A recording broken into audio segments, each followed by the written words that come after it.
आपके करियर का बहुत ही इम्पॉर्टेंट मोमेंट होता है जब आपको पहली दफ़ा कोई प्रोजेक्ट मिलता है लीड करने के लिए, या आपको इंटर्न्स की एक टीम मिल जाती है उनको कोऑर्डिनेट करने के लिए, या और बहुत खूबसूरत मोमेंट जब आपको अपने करियर में पहली दफ़ा कोई पीपल लीडर, लाइन मैनेजर का रोल मिलता है। अब आपके पास एक पूरी टीम है मैनेज करने के लिए, और जब आपको टीम मिलती है तो बहुत सारी दफ़ा ये भी होता है that you feel like you probably hit a wall. Most leaders जिनको पहली दफ़ा लीडरशिप का रोल मिलता है वो हर इंसान को अपनी टीम में एक ही तरीके से मैनेज करना शुरू कर देते हैं। या तो वो बहुत ज़्यादा डायरेक्शंस देते हैं, हर चीज़ स्टेप बाय स्टेप बताते हैं, या वो सबको खुली छुट्टी दे देते हैं, टोटल फ्रीडम, जो चाहे करो। कई दफ़ा ये चल जाता है, बहुत सारी दफ़ा ये बैकफायर कर जाता है, क्योंकि आपको नज़र आता है कि ऐसे बहुत सारे लोग जो कि मोटिवेटेड थे आपकी टीम में अब एकदम से चेकआउट हो गए।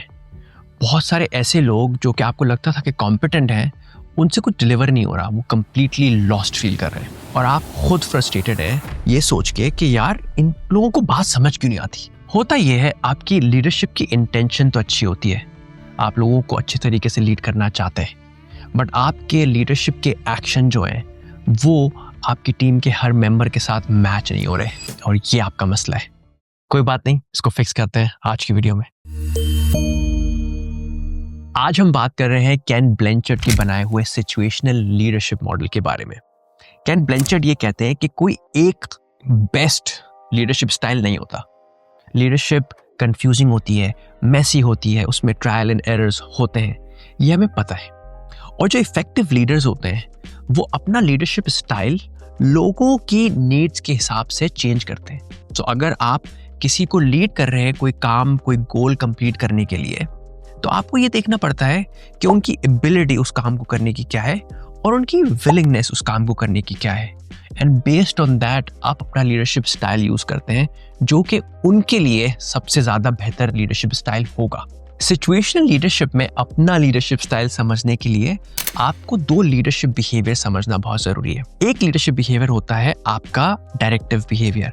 डायरेक्टिव बिहेवियर ये होता है कि आप किस हद तक एज अ लीडर अपनी टीम को क्लोजली सुपरवाइज करते हैं, उनके लिए टाइमलाइंस, गोल्स बनाते हैं, उनको क्लियर डायरेक्शंस देते हैं। दूसरा लीडरशिप बिहेवियर होता है सपोर्टिव बिहेवियर।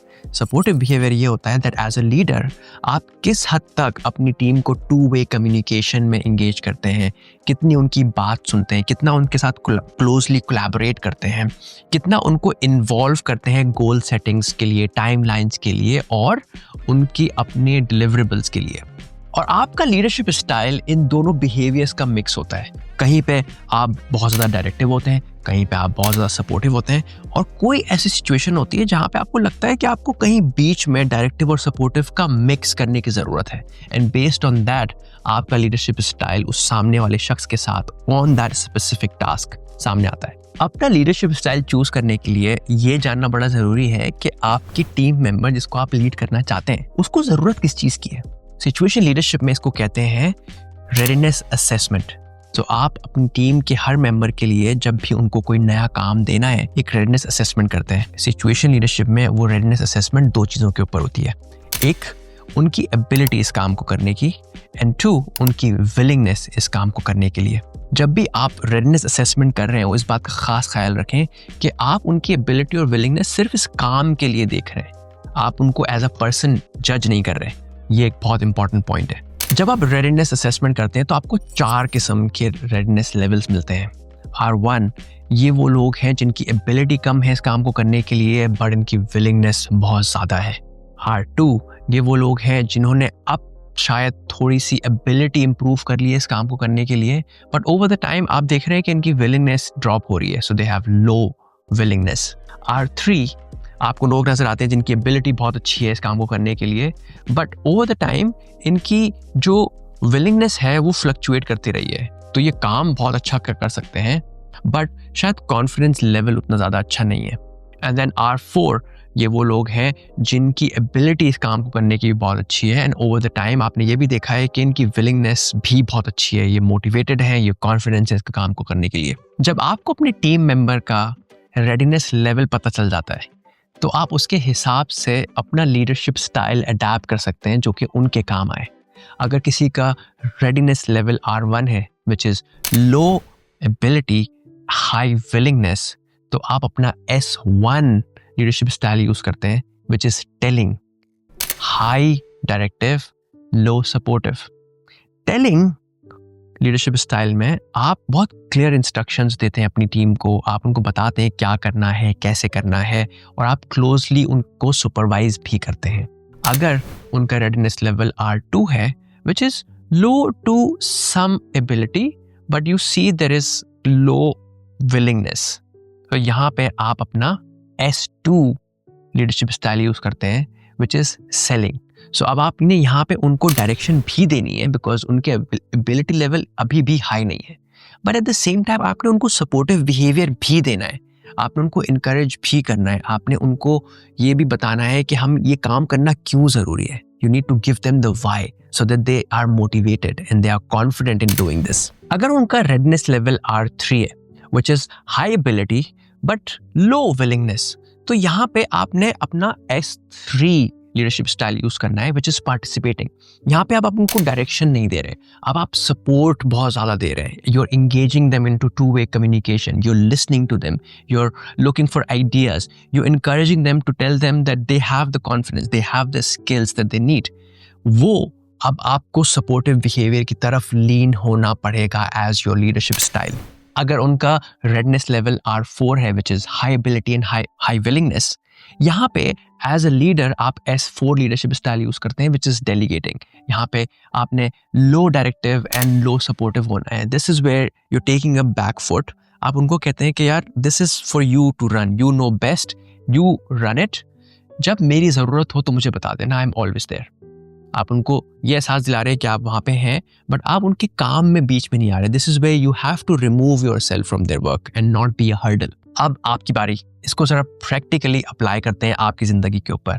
तो कोई एक टीम मेंबर सोचें जिसके साथ आपको कोई गोल, कोई टास्क डिलीवर करवाना है, और उसको जहन में रखते हुए ये 3 स्टेप एक्सरसाइज कर लें। इससे आपको पता चलेगा कि जब आपको सिचुएशन लीडरशिप इस्तेमाल करनी हो तो आप इन 3 स्टेप्स में सिचुएशन लीडरशिप इस्तेमाल कर सकते हैं।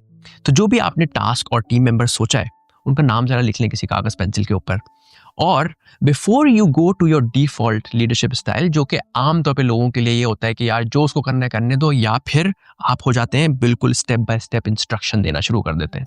Before you do that, step number 1, pause. तो take a pause before you start defaulting your leadership style. So वो पॉज लेना बड़ा ज़रूरी है। जब आप वो पॉज लेते हैं, now you need to do a diagnosis. Step number 2, you do a diagnosis. Diagnosis में द सेम थिंग जो हमने बात की थी, आपने अब रेडीनेस लेवल उनका चेक करना है। सो एक आपने चेक करना है उनकी एबिलिटी इस काम को करने के लिए, उनके पास कितनी नॉलेज है, क्या एक्सपीरियंस है, ये आपको चेक करना है। देन आपको चेक करना है कि इस काम को करने के लिए उनकी विलिंगनेस कैसी है, उनका confidence, enthusiasm, are they motivated और not motivated to do this work.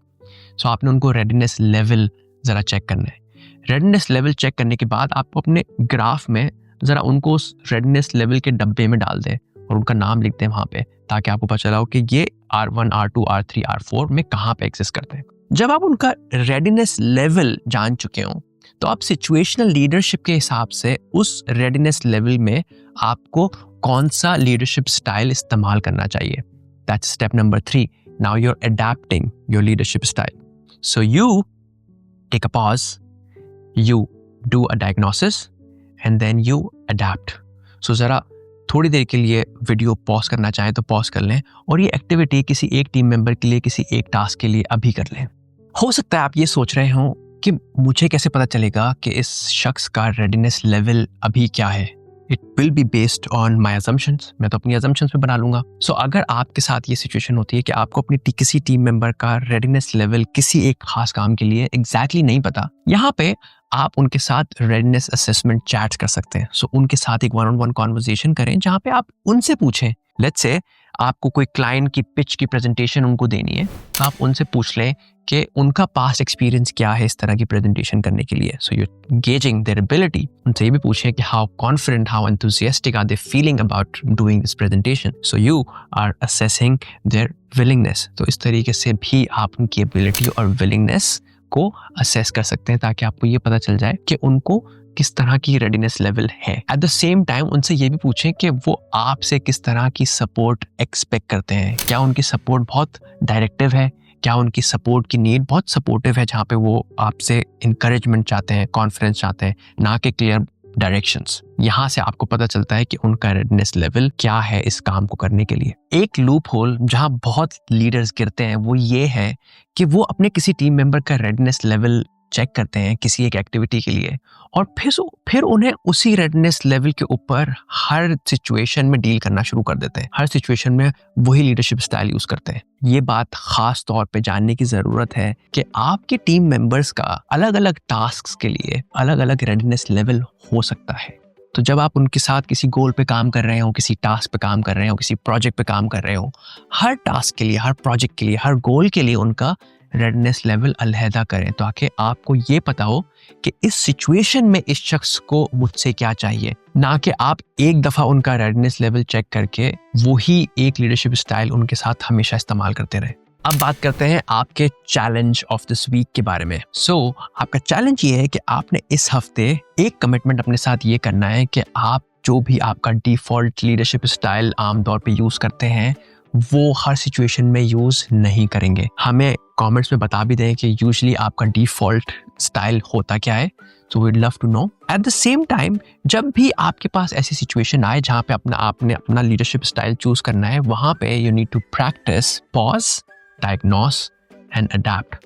तो इस हफ्ते कम से कम एक दफ़ा किसी एक सिचुएशन में इस प्रोसेस को ज़रूर चूज़ करें जहाँ पे आपको लगता है कि आप अपना डिफ़ॉल्ट लीडरशिप स्टाइल यूज़ करने लगे हैं। वहाँ पे पॉज, डायग्नोस कि उस इंसान का रेडीनेस लेवल अभी क्या है, and adapt the leadership style from situational leadership framework. तो इस उम्मीद के साथ कि आप सिचुएशनल लीडरशिप को अपनी ज़िंदगी में इस्तेमाल करेंगे, अपने टीम मेंबर्स की ज़िंदगी आसान बनाएंगे, अपनी ज़िंदगी आसान बनाएंगे और अपनी ज़िंदगी को बेहतर बनाएंगे। अपना ख्याल रखिएगा, फिर मिलते हैं इंशाल्लाह।